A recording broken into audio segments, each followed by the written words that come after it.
Hey everyone, welcome back to How to Be a Poser. Today, at long last, I get to show you the way that I pose the Mandalorian Sixth Scale Figure by Hot Toys. Let's get started.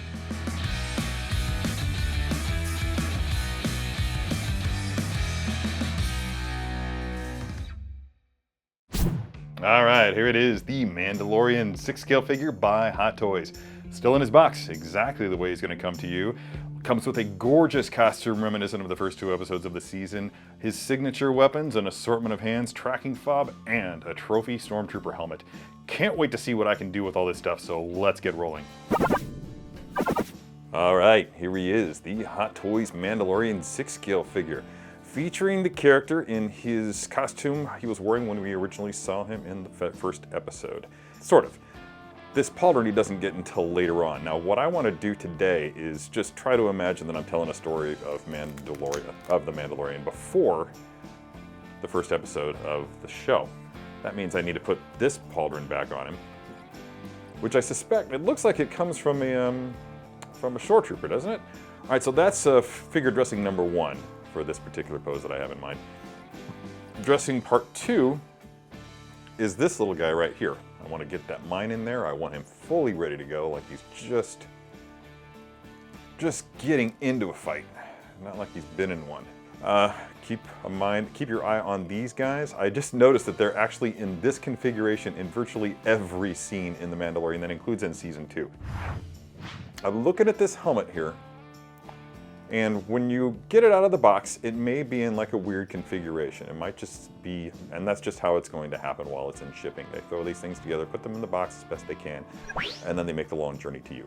So what I've noticed is that this helmet typically almost always goes all the way up against the back of his neck. If there is any play, then it's very little. The bulk of the gap that you're going to see is towards the front, so you want that hanging off as much as possible. I'll be paying attention to that as I pose the figure later. But the more important thing I want to contend with here is something that I noticed while watching the season premiere of season 2. And that's that this part of his costume, actually he wears it up just a little bit higher than that. Kind of gives the impression of some sort of a wrap. Now, there's not a whole lot of cloth below the level of the cuirass. So you want to just be really careful not to pull it up too high, or you'll expose the bottom of it, and that's just unattractive. Maybe it's practical, I don't know. But see how already, just with that little bit that I've done there, it looks a lot better. And I think that if I come around the back and do this a little bit more, then it'll look even more so. Yeah, look at that, that's bulking up his neck a little bit. Kind of making him look a little bit beefy in the traps too. Take extra special care to make sure that the pleats stay horizontal. There. You don't want those to go all vertical on you, because that just won't look natural. And then once you tuck that helmet back down, there. See how much better that looks already? I'm going to start out by putting the guns, each gun, in the character's hand. Tight squeeze, stiff fingers, that's good. Not terribly stiff though. That finger goes right into the trigger guard, and snap that down so that it's comfortably, that's a good fit in that hand. Clearly designed for that gun. Now let's get the other one over here. Now this is going to be interesting, because you've got this strap that comes into play. If you were hanging it off Mando's back, you would take this key and slide it into that keyhole there, and then just let it dangle, which is how he does it in the show. There's a little button there that you would press in a full-size version, but it just slides in and out, friction fit, for our purposes here. But you don't want it just dangling, mostly because you see that there's the nature of the beast with this pleather, the vegan leather, whatever you want to call it, is that you'll expose the less attractive underside if you just let it hang there.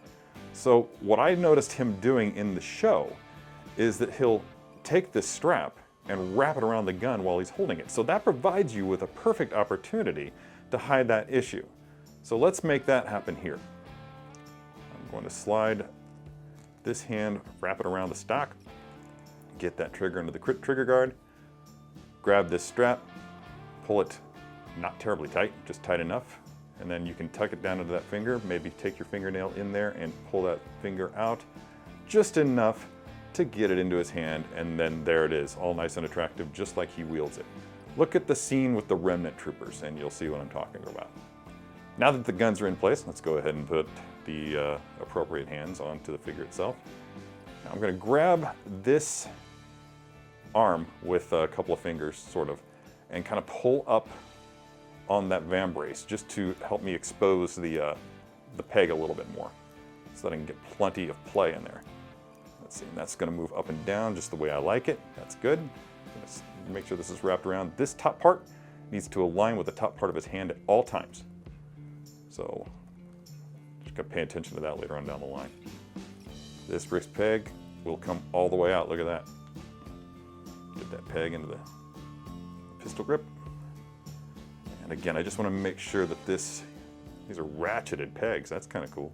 That's done. Let's go ahead and do the same thing here by pulling up on the vambrace. We expose more of the joint. Once the hand is all the way in, slide that vambrace back down to cover as much of the ball joint and the protruding cloth as you can. And we're good to go. As with all armored figures, you run into issues with collisions that you don't typically run into in full scale. So here's what one of those issues is with the Mandalorian. In order to more accurately reflect the physique of the character in the show, they've put in a padded bodysuit underneath to bulk him up just a little bit. If you go in and look at the more current episodes of Mandalorian, you'll see that he's bulky. He's got some beef on him. So I'm going to try to get this figure's arm up as much as I can so that he can be aiming this pistol. It's very, very sturdy, but be careful all the same. All right, so that pauldron stayed on. I was concerned that that pauldron might fall off, but it didn't, at least not yet. So notice that as he's holding it, it's relatively straight up, but there's not a whole lot of dynamic to it. What I really want to do here, kind of throw a little bit of dynamic qualities into the pose, and to do that, I'm going to take, here he is with both of his legs together. I'm going to just take this leg, his left leg, and send that out laterally to the side here. There. Adjust that foot and adjust this foot to make them both flat. You see here what's already happening. He's leaning away, which has had the added benefit of leveling that pistol off a little bit more. So you've got a nice, it's parallel to the ground here. It looks more like he's aiming down the sight at it. I'm going to make some adjustments here later on down the line. For now, I just want to rough out the pose. Another thing I want to do, you might want to try this. Look at that. Off camera, I tucked the fob down into his belt. So you might want to do that too. Just have it protruding just a little bit, just to suggest that he's actually in the middle of a hunt. I'm going to bend this knee just a touch. Kind of makes it look like gives the impression that he's moving away. At least it will when I'm done with it. And then I'm going to take this weapon, this impressive weapon, and mount it right there on his hip. He's not using it yet, but he's going to. And then I'm going to just give that head just a little bit of attitude. And now it's time to adjust his pistol so that it's actually, so he's looking right down the sights of it. And I'm just looking at this to be sure, yeah, I've got that solid curve that's extending from the foot all the way up through the head. He's aiming right down the sights. And your angle is going to be, I'm just going to put it right there. But my idea is to just have him looking just a little bit off center if you were just looking at the figure straight on. It still looks pretty cool like that. I'm happy with that. Boom. Yeah, this is the way.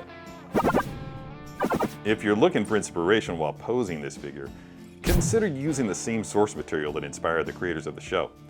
The Mandalorian is every inch a gunslinger from classic cinema, with a healthy dose of samurai to round him out. The best poses with this figure will reflect that. Did you enjoy that video? Be sure to subscribe by hitting the S icon on your screen and click the bell icon to be notified whenever a new video is posted. If you'd like more info on the items featured in this video, click the link provided under product info. Thanks for watching, and don't forget to let your geek side show.